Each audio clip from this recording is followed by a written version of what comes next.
एखाद्या गोष्टीला तिच्या मर्यादेपलीकडे ढकललं की काय होतं, बहुतेक वेळा ती गोष्ट तुटते, बरोबर? पण इलेक्ट्रॉनिक्सच्या जगात ही तुटण्याची प्रक्रियाच काहीतरी नवीन आणि अत्यंत उपयुक्त गोष्टींना जन्म देते. आज आपण डायोड ब्रेकडाऊनच्या याच इंटरेस्टिंग संकल्पनेबद्दल बोलणार आहोत, जिथे एक दोष चक्क एक वैशिष्ट्य बनून जातो. चला जरा विचार करूया. खरंच जेव्हा एखादा इलेक्ट्रॉनिक कंपोनेंट त्याच्या लिमिटच्या पलीकडे जातो तेव्हा नेमकं काय होतं? आपल्यासमोर आहे डायोडची IV कर्व्ह.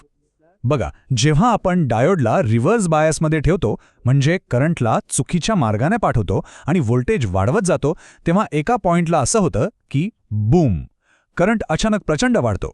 डायोड तो दबाव सहन करू शकत नाही. हाच तो ब्रेकडाऊन रिजन आहे. बरं, मग हा ब्रेकडाऊन आहे तरी काय? कल्पना करा, एक असं मटेरियल आहे जिथे इलेक्ट्रॉन्स त्यांच्या अणूंना अगदी घट्ट पकडून बसलेत, पण आपण त्यावर इतकं जबरदस्त इलेक्ट्रिक फील्ड लावतो की ते बिचारे बंध तुटतात आणि इलेक्ट्रॉन्स मोकळे होतात. आणि मग काय? करंट वाहू लागतो. सेमीकंडक्टरमध्ये पण अगदी असंच काहीतरी घडतं. चला मग बघूया आज आपण काय काय समजून घेणार आहोत. आपण सुरुवात करू ब्रेकडाऊन म्हणजे काय यापासून. मग त्याचे दोन मुख्य प्रकार ॲव्हलॅन्च आणि झेनर इफेक्ट बघू. त्यानंतर पंच थ्रू नावाचा एक तिसरा प्रकार आहे, तोही समजून घेऊ. आणि सगळ्यात शेवटी याचा प्रॅक्टिकल वापर कसा होतो हे पाहूया. तर मग पहिला मुद्दा, डायोड ब्रेकडाऊन म्हणजे काय? हा खरंच पॉइंट ऑफ नो रिटर्न आहे का? डायोडच्या आत एक PN जंक्शन असतं. समजा एक दरवाजा आहे. जेव्हा आपण या दरवाज्यावर उलट दिशेने खूप जास्त दाब टाकतो, म्हणजे रिव्हर्स बायस व्होल्टेज वाढवतो, तेव्हा तो दरवाजा तुटतो आणि रिव्हर्स करंट एकदम वेगाने वाहू लागतो. ज्या व्होल्टेजला हे घडतं त्याला म्हणतात ब्रेकडाऊन व्होल्टेज. आणि एकदा हे झालं की मग करंटचा कंट्रोल जंक्शनकडे नाही तर बाहेरच्या सर्किटवर जातो. आता येऊया पहिल्या प्रकाराकडे, ॲव्हलॅन्च इफेक्ट. याचं नावच सगळं सांगतंय. हे अगदी एखाद्या लहानशा बर्फाच्या गोळ्यामुळे सुरू होणाऱ्या प्रचंड हिमस्खलनासारखं आहे. एक साखळी प्रतिक्रिया. तर हे होतं कसं? बघा, एक छोटासा कण म्हणजे मायनॉरिटी कॅरियर इलेक्ट्रिक फील्डमुळे प्रचंड वेग पकडतो. तो धावत जाऊन एका स्थिर अणूवर आदळतो. ही टक्कर इतकी जोरदार असते की त्यातून एक इलेक्ट्रॉन बाहेर फेकला जातो आणि एक नवीन इलेक्ट्रॉन होल जोडी तयार होते. याला म्हणतात इम्पॅक्ट आयोनायझेशन. पण गंमत इथे संपत नाही. हे जे नवीन कण तयार झालेत ते सुद्धा वेग पकडतात, ते इतरांवर आदळतात आणि ही एक चेन रिॲक्शन सुरू होते.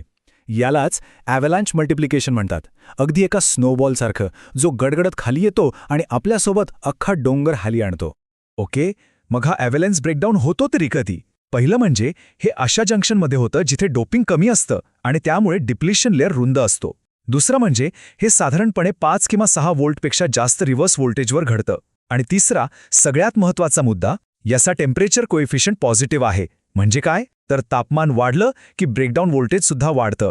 चला आता बघूया दुसरा प्रकार, झेनर इफेक्ट. हा ॲव्हलॅन्च सारखा नाही आहे. इथे टक्कर वगैरे होत नाही. हा थेट ताकदीचा खेळ आहे. झेनर ब्रेकडाऊनमध्ये काय होतं? इथे इतकं प्रचंड शक्तिशाली इलेक्ट्रिक फील्ड असतं की ते थेट कोव्हॅलंट बंधच तोडून टाकतं. म्हणजे अक्षरशः ते इलेक्ट्रॉन्सना त्यांच्या अणूंमधून खेचून बाहेर काढतं. इथे चेन रिॲक्शन नाही, टक्कर नाही, फक्त आणि फक्त जबरदस्त ताकद. आणि याच्या अटी त्या ॲव्हलॅन्चच्या अगदी उलट आहेत. हे होतं जास्त डोपिंग असलेल्या जंक्शनमध्ये, जिथे डिप्लिशन लेअर खूपच अरुंद असतो. आणि हे सहसा 5-6 व्होल्टपेक्षा कमी रिव्हर्स व्होल्टेजवर घडतं. आणि हो, याचा टेम्परेचर कोएफिशियंट आहे निगेटिव्ह. म्हणजे तापमान वाढलं की ब्रेकडाऊन व्होल्टेज उलटं कमी होत. आता ही स्लाइड बघा. इथे सगळा फरक एका नजरेत दिसतो. ॲव्हलॅन्च म्हणजे टक्कर आणि गुणाकार, तर झेनर म्हणजे थेट ताकद. एकात कमी डोपिंग आणि रुंद लेअर, तर दुसऱ्यात जास्त डोपिंग आणि अरुंद लेअर. व्होल्टेजची पातळी आणि तापमानाचा परिणाम, सगळं काही एकमेकांच्या विरुद्ध. हा तक्ता लक्षात ठेवला की झालं. चला आता एका तिसऱ्या आणि जरा वेगळ्या प्रकाराबद्दल बोलूया. याचं नाव आहे पंच थ्रू. आणि हा प्रकार डिव्हाइसच्या रचनेवर अवलंबून असतो. एक गोष्ट लक्षात घ्या, आत्तापर्यंत आपण डायोडबद्दल बोलत होतो, पण पंचथ्रू हा प्रकार डायोडमध्ये नाही तर खास करून ट्रान्झिस्टरच्या रचनेत बघायला मिळतो. सो आपण आता डायोडवरून ट्रान्झिस्टरकडे वळतोय. मग यात होतं काय? आपण जसं रिव्हर्स व्होल्टेज वाढवतो तसा कलेक्टर आणि बेसमधला डिप्लिशन रिजन वाढत जातो आणि एका क्षणी तो त्या पातळशा बेस लेअरला पूर्णपणे पार करून थेट एमिटर जंक्शनला जाऊन भिडतो आणि झालं, एक शॉर्टकट तयार होतो आणि प्रचंड करंट वाहू लागतो. म्हणूनच याला पंच थ्रू म्हणतात. आणि इथलं ब्रेकडाऊन व्होल्टेज डिव्हाइसच्या बनावटीवर अवलंबून असतं. आत्तापर्यंत आपल्याला वाटलं असेल की हा ब्रेकडाऊन म्हणजे काहीतरी वाईट आहे, धोकादायक आहे. पण नाही, इंजिनियर्सने ह्याच गोष्टीला एका अत्यंत शक्तिशाली साधनात बदललं आहे. कसं? चला बघूया. आणि हा आहे या कथेचा हिरो, झेनर डायोड. याला खास करून त्याच्या ब्रेकडाऊन रिजनमध्येच काम करण्यासाठी बनवलं आहे, तेही अगदी सुरक्षितपणे. याच्या IV कर्व्हमध्ये बघा, ब्रेकडाऊन झाल्यावर व्होल्टेज कसं एकदम स्थिर राहतंय. आणि हीच गोष्ट सगळ्यात महत्त्वाची आहे. रिव्हर्स करंट कितीही वाढू दे, ब्रेकडाऊन रिजनमधलं व्होल्टेज मात्र जवळजवळ स्थिर राहतं. आणि याच गुणामुळे झेनर डायोड इतका कामाचा ठरतो. तर कुठे वापरतात याला? सगळ्यात जास्त वापर होतो व्होल्टेज रेग्युलेटर म्हणून. म्हणजे इनपुट व्होल्टेज कमी जास्त झालं तरी आउटपुट एकदम स्थिर ठेवायचं. आणि दुसरं म्हणजे व्होल्टेज रेफरन्स सोर्स म्हणून, सर्किट्सना एक अचूक स्टँडर्ड व्होल्टेज देण्यासाठी. आणि आता एक इंटरेस्टिंग फॅक्ट, साधारण 5 व्होल्टच्या आसपास एक जादू होते. इथे ॲव्हेलांच इफेक्टचा पॉझिटिव्ह टेम्परेचर कोएफिशियंट आणि झेनर इफेक्टचा निगेटिव्ह कोएफिशियंट हे दोन्ही एकमेकांना कॅन्सल करतात. परिणाम, आपल्याला एक असा डिव्हाइस मिळतो ज्याचा टेम्परेचर कोएफिशियंट जवळपास 0 असतो.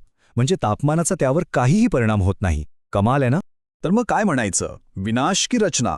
जिथे एखादी गोष्ट तुटते तिथेच काहीतरी नवीन घडतं.